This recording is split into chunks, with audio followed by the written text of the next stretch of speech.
ಇವತ್ತಿನ ಪತ್ರಿಕಾಗೋಷ್ಠಿ ಉದ್ದೇಶ ಏನು ಅಂತಂದ್ರೆ, ಮೂಲತಃ ಡಾಕ್ಟರ್ ಸುಧಾಕರ್ ಅವರು ಚಿಕ್ಕಬಳ್ಳಾಪುರ ವಿಧಾನಸಭಾ ಕ್ಷೇತ್ರದಲ್ಲಿ ಸಾಮಾಜಿಕ ಕಳಕಳಿಯನ್ನ ಹೊಂದಿರತಕ್ಕಂತ ನಾಯಕರು, ಸಮಾಜದ ಬಗ್ಗೆ ಸಮಾಜದಲ್ಲಿ ಬದಲಾವಣೆಯನ್ನ ತರಲಿಕ್ಕೆ ಬಯಸ್ತಕ್ಕಂತ ನಾಯಕರು.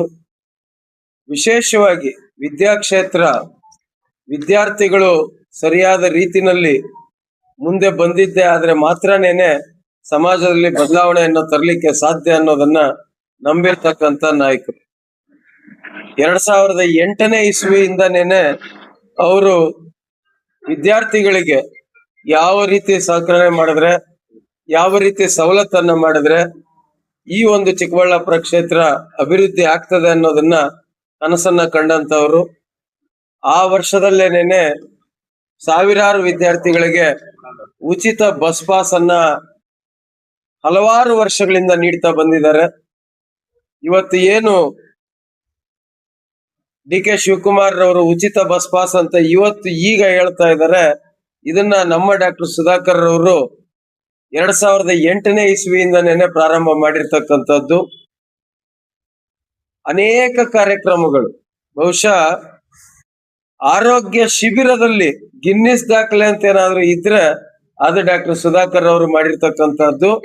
ಗಿನ್ನಿಸ್ ದಾಖಲೆ ಅನ್ನೋದು ಸಾಮಾನ್ಯ ಅಲ್ಲ, ಅದು ಲಕ್ಷಾಂತರ ಜನಕ್ಕೆ ಆರೋಗ್ಯ ತಪಾಸಣೆ ಮಾಡಿದಂತಹ ದಾಖಲೆ ಇವತ್ತು ಗಿನ್ನಿಸ್ ದಾಖಲೆ ಆಗಿರ್ತಕ್ಕಂಥದ್ದನ್ನ ಈ ಸಂದರ್ಭದಲ್ಲಿ ಸ್ಮರಿಸಲಿಕ್ಕೆ ಬಯಸ್ತೇನೆ ನಾನು. ಅನೇಕ ಕಾರ್ಯಕ್ರಮಗಳು, ರಂಗೋಲಿ ಸ್ಪರ್ಧೆ ಆಗಿರ್ಬೋದು, ಮಹಿಳೆಯರಿಗೆ ಉತ್ತೇಜನ ಮತ್ತು ಪ್ರೋತ್ಸಾಹ ನೀಡಲಿಕ್ಕೆ ಅವರು ಕೈಗೊಂಡಿರ್ತಕ್ಕಂಥ ಕಾರ್ಯಕ್ರಮಗಳಾಗಿರ್ಬೋದು, ಎಲ್ಲವನ್ನೂ ಸಹ ಇವತ್ತು ಚಿಕ್ಕಬಳ್ಳಾಪುರ ಜನ ನೆನೆಸ್ಕೊಳ್ಬೇಕು, ಮರ್ತಿಲ್ಲ ಅನ್ನೋದನ್ನ ನಾನು ಮತ್ತೆ ಮತ್ತೆ ಹೇಳಲಿಕ್ಕೆ ಬಯಸ್ತೇನೆ. ಇವತ್ತಿನ ವಿಷಯ ಏನು ಅಂತಂದ್ರೆ, ಬರ್ತಕ್ಕಂಥ 27ನೇ ತಾರೀಕು ಏನು ಬೆಂಗಳೂರು ನಗರವನ್ನ ಕಟ್ಟಿದಂತಹ ಪ್ರಭು ನೂರಾರು ವರ್ಷಗಳ ಹಿಂದೆನೇನೆ ವರ್ತಕರಿಗೆ ಮತ್ತು ಆಯಾ ಕಸುಬುದಾರರಿಗೆ ಅವಶ್ಯಕತೆ ಆಗೋ ರೀತಿನಲ್ಲಿ ನಗರವನ್ನ ರೂಪಿಸಿದಂತಹ ನಾಡಪ್ರಭು ಕೆಂಪೇಗೌಡರ ಜಯಂತಿ. ಇವತ್ತು ವಿಶೇಷ ಏನು ಅಂತಂದ್ರೆ, ನಾಡಪ್ರಭು ಕೆಂಪೇಗೌಡರ ಜಯಂತಿ ಅಂದೇನೇನೆ ನಮ್ಮ ನಾಯಕರಾದಂತ ಡಾಕ್ಟರ್ ಕೆ. ಸುಧಾಕರ್ ಅವರ ಜಯಂತಿ ಸಹ ಅವತ್ತೇ ಬರ್ತದೆ, ಹುಟ್ಟುಹಬ್ಬ ಸಹ ಅವತ್ತೇ ಬರ್ತದೆ. ಅವರ ಹುಟ್ಟುಹಬ್ಬದ ಪ್ರಯುಕ್ತ ಮತ್ತು ನಾಡಪ್ರಭು ಕೆಂಪೇಗೌಡರ ಹುಟ್ಟುಹಬ್ಬದ ಪ್ರಯುಕ್ತ ಇವತ್ತು Sai Krishna charitable trust, K. Sudhakar foundation ಇವೆರಡರ ವತಿಯಿಂದ ಈ ಬಾರಿಯ ಶೈಕ್ಷಣಿಕ ಸಾಲು ಪ್ರಾರಂಭ ಆಗಿದ್ದು, ಈ ಶೈಕ್ಷಣಿಕ ವರ್ಷದ ಆರಂಭದಲ್ಲೇನೆ ದ್ವಿತೀಯ PUC, ಪ್ರಥಮ PUC, ಪದವೀಧರ ಯಾವುದೇ ಕ್ಷೇತ್ರ ಆಗಿರ್ಬೋದು, ಪದವಿ BA, BCom, BSc, B.Ed, B.Ped, pharmacy, physiotherapy, nursing ಎಲ್ಲ ರೀತಿಯಾದಂತಹ ಪದವಿ ವ್ಯಾಸಂಗ ಮಾಡ್ತಾ ಇರ್ತಕ್ಕಂತಹ ಪ್ರತಿ ವಿದ್ಯಾರ್ಥಿ, ಯಾವುದೇ ಜಾತಿ ಭೇದ ಭಾವ ಇಲ್ಲ, ಯಾವುದೇ ಪಕ್ಷಾತೀತವಾದಂತಹ ಭೇದ ಭಾವ ಇಲ್ಲದೆ ಇವತ್ತು ಚಿಕ್ಕಬಳ್ಳಾಪುರ ವಿಧಾನಸಭಾ ಕ್ಷೇತ್ರದಲ್ಲಿ ಎಷ್ಟು ಜನ ವಿದ್ಯಾರ್ಥಿಗಳಿದ್ದಾರೆ ಆ ಎಲ್ಲ ವಿದ್ಯಾರ್ಥಿಗಳಿಗೆ 5,000 ರೂಪಾಯಿಗಳ ಒಂದು ಪ್ರೋತ್ಸಾಹ ಧನವನ್ನ ನೀಡತಕ್ಕಂತಹ ಮಹತ್ತರವಾದಂತಹ ಯೋಜನೆಯನ್ನ ಸನ್ಮಾನ್ಯ ಡಾಕ್ಟರ್ ಕೆ. ಸುಧಾಕರ್ ಅವರು ರೂಪಿಸ್ಕೊಂಡಿದ್ದಾರೆ.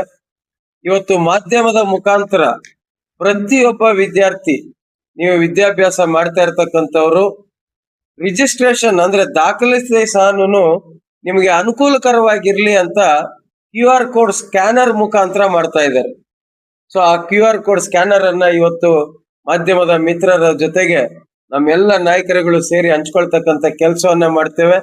ಆ QR ಕೋಡ್ ಸ್ಕ್ಯಾನರ್ ಮುಖಾಂತರ ತಮ್ಮ ಒಂದು ವಿವರಗಳನ್ನ ನಮೂದಿಸಿಕೊಂಡು ಅದರಲ್ಲಿ ರಿಜಿಸ್ಟರ್ ಆದ್ರೆ ನಿಮಗೆ ಆನ್ಲೈನ್ ನಲ್ಲೇನೆ ಅದರ ನಿಮಗೆ ವಿವರಗಳು ಸಹ ಮತ್ತೆ ನೀಡಲಾಗ್ತದೆ. ನಿಮಗೆ ಯಾವ ರೀತಿ, ಯಾವ ಕಾಲಕ್ಕೆ, ಯಾವ ಸಂದರ್ಭಕ್ಕೆ ಹೇಗೆ ನೀವು ಸಂಪರ್ಕಿಸಬೇಕು ಅಂತಕ್ಕಂಥ ಎಲ್ಲ ವಿವರಗಳು ಸಹ ಆ ಕ್ಯೂ ಆರ್ ಕೋಡ್ ಸ್ಕ್ಯಾನರ್ ಮುಖಾಂತರನೇ ತಮಗೆ ಸಿಗ್ತದೆ.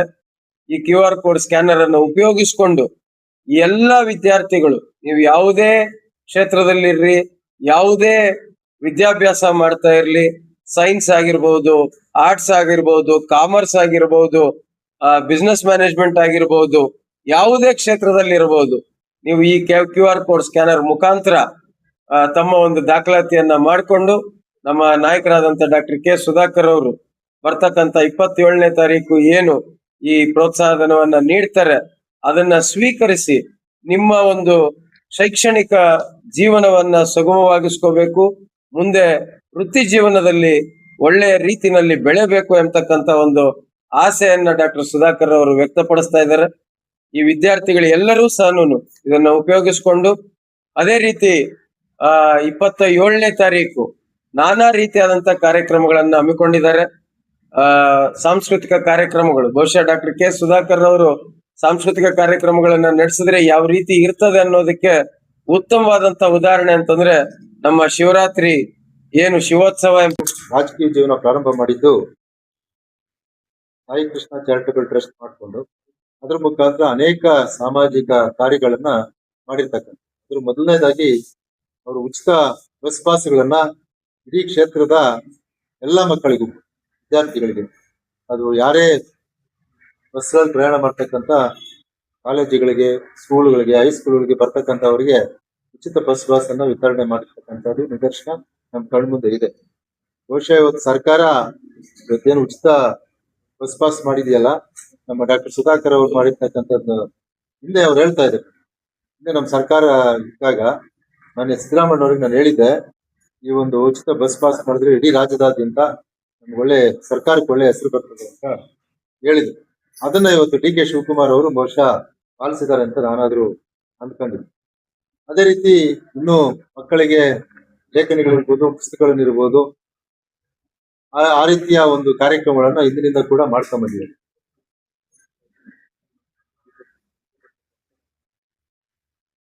ಈಗ ಈ ಸಾರಿ ಕೂಡ ಮಕ್ಕಳಿಗೆ ಬಸ್ ಪಾಸ್ ಕೊಡುವಂತ ಕಾರ್ಯಕ್ರಮಕ್ಕೆ ನಮ್ಮ ಡಾಕ್ಟರ್ ಸುಧಾಕರ್ ಅವರು ಕೂಡ ಯೋಚನೆ ಮಾಡಿದ್ದಾರೆ. ಅವರು ದಾಖಲೆಗಳನ್ನು, ಯಾರು ಎಲ್ಲಿ ಓದ್ತಾ ಇದ್ದಾರೆ, ಯಾವ ಕ್ಲಾಸ್ ಓದ್ತಾ ಇದ್ದಾರೆ ಅಂತ ಹೇಳಿ ದಾಖಲೆಗಳನ್ನು ನಮ್ಮ ಕೋರ್ಡಿನೇಟರ್ಸ್ ಕಲೆಕ್ಟ್ ಮಾಡ್ತಾರೆ. ಇಲ್ಲಿ ಸರ್ಕಾರ ಕೊಟ್ಟಿದ್ದು ಸಂತೋಷ. ಇನ್ನು ಅವರ ಸಾಮಾಜಿಕ ಕಳಕಳಿ ಎಷ್ಟಿದೆ ಅಂದ್ರೆ, ಇಡೀ ಕ್ಷೇತ್ರದಾದ್ಯಂತ ಮೊದಲನೇದಾಗಿ ಜನಕ್ಕೆ ಆರೋಗ್ಯ ಬಹಳ ಮುಖ್ಯವಾದ್ದು ಅಂತೇಳಿ ಆರೋಗ್ಯ ಶಿಬಿರಗಳನ್ನ ಏರ್ಪಾಡು ಮಾಡಿರ್ತಕ್ಕಂಥದ್ದು. ಅದೇ ರೀತಿ ಮೊಬೈಲ್ ಬಸ್ಗಳಲ್ಲಿ ಆರೋಗ್ಯ ಶಿಬಿರಗಳನ್ನ ಏರ್ಪಾಡು ಮಾಡಿರ್ತಕ್ಕಂಥದ್ದು. ಎಲ್ಲದಕ್ಕಿಂತ ಮುಖ್ಯವಾಗಿ ಸಾಯಿ ಕೃಷ್ಣ ಚಾರಿಟಬಲ್ ಟ್ರಸ್ಟ್ನ ವತಿಯಿಂದ ಶುದ್ಧ ಕುಡಿಯುವ ನೀರಿನ ಘಟಕಗಳನ್ನ ಪ್ರಾರಂಭ ಮಾಡಿರ್ತಕ್ಕಂಥದ್ದು. ಇವತ್ತು ನಗರ ಪ್ರದೇಶದಲ್ಲಿರ್ಬೋದು, ಹಳ್ಳಿಗಾಡಿನಲ್ಲಿರ್ಬೋದು, ಎಲ್ಲಿ ನೋಡಿದ್ರು ಕೂಡ ಇವತ್ತು ಸುಮಾರು 106 ಸಾಯಿ ಕೃಷ್ಣ ಚಾರಿಟಬಲ್ ಟ್ರಸ್ಟ್ ವತಿಯಿಂದ ಶುದ್ಧ ಕುಡಿಯುವ ನೀರಿನ ಘಟಕಗಳನ್ನ ನಾವೆಲ್ಲ ನೋಡಿ. ಅದೇ ರೀತಿ ಇನ್ನು ಮುಂದೆ ಹೋಗಿ ಹೇಳ್ಬೇಕಾದ್ರೆ, ಅವರು ಕೋವಿಡ್ ಅಲ್ಲಿ ಯಾರು ತಂದೆ ತಾಯಿ ಸತ್ತಂತ ಮಕ್ಕಳಿಗೆ, ಅನಾಥ ಮಕ್ಕಳಿಗೆ ಅವರಿಗೆ ವಿದ್ಯಾಭ್ಯಾಸ, ಊಟ, ವಸತಿ ಕೊಡ್ತಕ್ಕಂತ ಒಂದು ದೊಡ್ಡ ಸಾಮಾಜಿಕ ಕಾರ್ಯವನ್ನ ಮಾಡ್ಕೊಂಡ್ ಬಂದಿದ್ದಾರೆ. ಇದೇ ರೀತಿ ಈ ಸಾರಿ ಕೂಡ ಏನು ಮಕ್ಕಳಿಗೆ ಉಚಿತ, ಯಾರು PUC ಯಲ್ಲಿ ಓದ್ತಾ ಇರ್ತಕ್ಕಂಥ, ದ್ವಿತೀಯ PUC ಯಲ್ಲಿ ಓದ್ತಕ್ಕಂಥವ್ರು, ಮತ್ತೆ ಪದವಿ ಕಾಲೇಜುಗಳಲ್ಲಿ ಓದ್ತಾ ಇರ್ತಕ್ಕಂಥ ಮಕ್ಕಳು, ಅದೇ ರೀತಿ BS, BPEd ಯಾವುದೇ ಒಂದು ಪದವಿ ಇಲ್ಲಿ ಓದ್ತಾ ಇರ್ತಕ್ಕಂಥ ಮಕ್ಕಳಿಗೆ ಅವರಿಗೆ ಪ್ರೋತ್ಸಾಹ ಧನವಾಗಿ 5,000 ರೂಪಾಯಿ ಕೊಡುವಂತ ಕಾರ್ಯಕ್ರಮವನ್ನ ಈಗಲೂ ಕೂಡ ಅವರು ಕೈಗೆತ್ತಿಕೊಂಡು ಆ ಒಂದು ಕಾರ್ಯಕ್ರಮದ ಏನು 27ನೇ ತಾರೀಕು, ಮುಂದಿನ ತಿಂಗಳು 27ನೇ ತಾರೀಕು ಕೆಂಪೇಗೌಡ ಈ ತಿಂಗಳು 27ನೇ ತಾರೀಕು ನಡೀತಕ್ಕಂತ ಕೆಂಪೇಗೌಡ ಜಯಂತ್ಯೋತ್ಸವದಲ್ಲಿ ಒಂದು ದೊಡ್ಡ ಕಾರ್ಯಕ್ರಮವನ್ನು ಮಾಡಿ ಬೃಹತ್ ವೇದಿಕೆಯ ಮುಖಾಂತರ ಅಲ್ಲಿ ಏನು ರಕ್ತದಾನ ಶಿಬಿರವನ್ನು ಏರ್ಪಡಿಸಿ, ಅದೇ ರೀತಿ ಸಾಂಸ್ಕೃತಿಕ ಕಾರ್ಯಕ್ರಮ. ಬಹುಶಃ ಡಾಕ್ಟರ್ ಸುಧಾಕರ್ ಅಂದ್ರೆ ನಿಮ್ಗೆಲ್ಲ ಗೊತ್ತಿದೆ, ಏನು 23ರಲ್ಲಿ ಚಿಕ್ಕಬಳ್ಳಾಪುರದಲ್ಲಿ ಸ್ಟೇಡಿಯಂ ಅಲ್ಲಿ 1 ವಾರಗಳ ಕಾಲ ಮೈಸೂರು ದಸರಾ ರೀತಿಯಲ್ಲಿ ಒಂದು ಸಾಂಸ್ಕೃತಿಕ ಕಾರ್ಯಕ್ರಮಗಳನ್ನ ನಡೆಸ್ಕೊಟ್ಟಿದ್ದು ನಿಮ್ಗೆಲ್ಲ ಕಣ್ಮುಂದೆನೇ ಇದೆ, ಜನತೆಗೂ ಕೂಡ ಗೊತ್ತಿದೆ. ಅದೇ ರೀತಿ ಇವತ್ತು ಅವರು ಸಾಂಸ್ಕೃತಿಕ ಕಾರ್ಯಕ್ರಮಗಳಿಗೆ ಪ್ರೋತ್ಸಾಹ ಕೊಡುವಂತ ಅವ್ರ ಗುಣ. ಹಾಗಾಗಿ ಕೆಂಪೇಗೌಡರ ಜಯಂತಿ ಅಂದ್ರೆ 27ನೇ ತಾರೀಕು ಬಹುಶಃ ಅವರು ಕೂಡ ನಮ್ಮ ಡಾಕ್ಟರ್ ಸುಧಾಕರ್ ಅವರ ಜನ್ಮದಿನ ಅವರು. ಹಾಗಾಗಿ ಕೆಂಪೇಗೌಡರು ಹುಟ್ಟಿರ್ತಕ್ಕಂಥದ್ದು ಮತ್ತು ಡಾಕ್ಟರ್ ಸುಧಾಕರ್ ಹುಟ್ಟಿರ್ತಕ್ಕಂಥದ್ದು 27ನೇ ತಾರೀಕು ಜೂನ್. ಹಾಗಾಗಿ ಅವತ್ತು ಕೂಡ ಚಿಕ್ಕಬಳ್ಳಾಪುರ ವಿಧಾನಸಭಾ ಕ್ಷೇತ್ರದ ಎಲ್ರಿಗೂ ಕೂಡ ಒಂದು ಒಳ್ಳೆಯ ಸಾಂಸ್ಕೃತಿಕ ಕಾರ್ಯಕ್ರಮಗಳನ್ನು ಏರ್ಪಾಡು ಮಾಡಿ ಅವತ್ತು ಊಟದ ವಸತಿ ಮತ್ತು ಊಟದ ಜೊತೆಗೆ ಯಾರು ಹಳ್ಳಿಗಾಡಿನಿಂದ ಬರ್ತಾವ್ರ ಸಾರಿಗೆ ವ್ಯವಸ್ಥೆ ಕೂಡ ಮಾಡ್ತಕ್ಕಂತ ಒಂದು ಕೆಲಸವನ್ನ ಅವ್ರು ಮಾಡ್ತಾ ಇದ್ದಾರೆ. ಹಾಗಾಗಿ ಇವತ್ತು ಅದರ ವಿಷಯವಾಗಿ ಇವತ್ತು ಸುದ್ದಿಗೋಷ್ಠಿಯನ್ನ ಕರೆದಿರ್ತಕ್ಕಂಥದ್ದು. ಇದು ಬಹುಶಃ ಡಾಕ್ಟರ್ ಸುಧಾಕರ್ ಅವರು ಸಾಮಾಜಿಕ ಕಳಕಳಿ ಇರ್ತಕ್ಕಂಥ ಒಬ್ಬ ರಾಜಕಾರಣಿ. ಬಹುಶಃ ಅಧಿಕಾರಕ್ಕೋಸ್ಕರ ನಾನು ಈ ರೀತಿ ಮಾಡ್ತಾ ಇದ್ದೀನಿ ಅನ್ನೋದಲ್ಲ. ಹಿಂದೆ ಅವರು ಏನು ಈ ಸಾಯಿ ಕೃಷ್ಣ ಚಾರಿಟೇಬಲ್ ಟ್ರಸ್ಟ್ ಮತ್ತು ಸುಧಾಕರ್ ಫೌಂಡೇಶನ್ ಈ ಮಧ್ಯೆ ಅದು ಆಗಿದೆ. ಸಾಯಿ ಕೃಷ್ಣ ಚಾರಿಟೇಬಲ್ ಟ್ರಸ್ಟ್ ಮೊದಲಿಂದನೂ ಇದೆ. ಆ ಒಂದು ಟ್ರಸ್ಟ್ ಅಡಿಯಲ್ಲಿ ಅನೇಕ ಕಾರ್ಯಕ್ರಮಗಳನ್ನು ಮಾಡಿದೆ. ಹಾಗಾಗಿ ಇವತ್ತು ಚಿಕ್ಕಬಳ್ಳಾಪುರ ವಿಧಾನಸಭಾ ಕ್ಷೇತ್ರದ ಎಲ್ಲ ಜನತೆ ಇದರ ಒಂದು ಉಪಯೋಗವನ್ನ ಪಡ್ಕೋಬೇಕು ಅಂತ ಹೇಳಿ ತಮ್ಮ ಮೂಲಕ ಇವತ್ತೇನು ತಾವು ಸುದ್ದಿ ಮಾಧ್ಯಮದ ಎಲ್ಲಾ ಸ್ನೇಹಿತರು ಬಂದಿದ್ದೀರಿ, ನಿಮ್ ಮೂಲಕ ಈ ಒಂದು ವಿಧಾನಸಭಾ ಕ್ಷೇತ್ರದ ಜನತೆಗೆ ವಿಷಯ ಅರಿಬೇಕು, ತಾವು ಕೂಡ ಇದ್ರ ಬಗ್ಗೆ ಬೆಳಕನ್ನು ಚೆಲ್ಲಬೇಕು ಅಂತ ಹೇಳಿ ನಮ್ಮಲ್ಲಿ ಮನವಿ ಮಾಡಿ ನನ್ನ ಮಾತನ್ನು ಮುಗಿಸ್ತೇನೆ. ನಮಸ್ಕಾರ.